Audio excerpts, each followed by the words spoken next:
दोस्तों नमस्कार। दोस्तों पिछली वीडियो में संविधान के इतिहास के बारे में थोड़ी बहुत जानकारी हम ले लिए थे।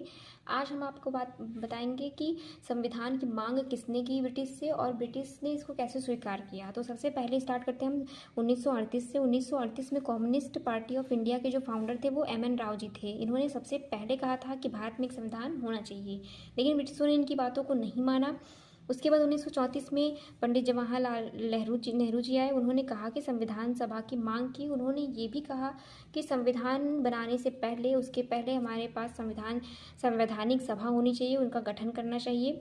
इनकी बातों को मानते हुए ब्रिटिश ने 1940 में अगस्त प्रस्ताव लाया। अगस्त प्रस्ताव लाने के पीछे एक और रीजन था ब्रिटिशों का। उस टाइम द्वितीय विश्व युद्ध चल रहे थे, तो ब्रिटिश चाहते थे कि भारतीय लोग जो हैं वो हमारा इस युद्ध में समर्थन करें, जिनका परिचय निम्नलिखितों की दिए थे। और उन्होंने ये कहा कि संविधान सभा में मुख्यतः भारतीय होंगे। इसका मतलब ये था सीधा सा कि भारतीय जो संविधान सभा होगी उसमें भारतीय के अलावा ब्रिटिश भी हो सकते हैं या होंगे।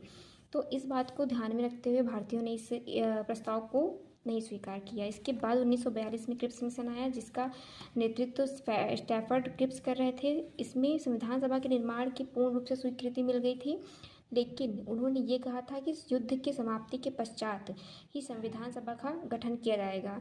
इस चीज़ को देखते हुए महात्मा गांधी ने इस मिशन को दिवालिया बैंक के चेक की संज्ञा दी। ये दोस्तों पूछा जाता है, इंपॉर्टेंट हो जाता है, तो इसे याद रखिएगा आप। ये मिशन असफल रहा। इसके बाद लास्ट में सबसे आप क्या है, कैबिनेट मिशन, जो 1946 में आया था जुलाई में। दोस्तों इसमें 3 लोग ब्रिटिश के साइड थे, इससे आए थे।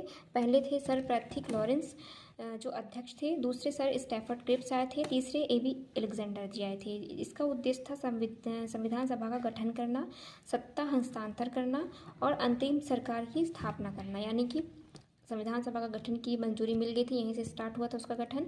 और सत्ता हस्तांतर मतलब ब्रिटिशों के पास से सत्ता हमारे पास भारतीयों के पास आना और एक नई सरकार का गठन करना। तो थैंक यू सो मच।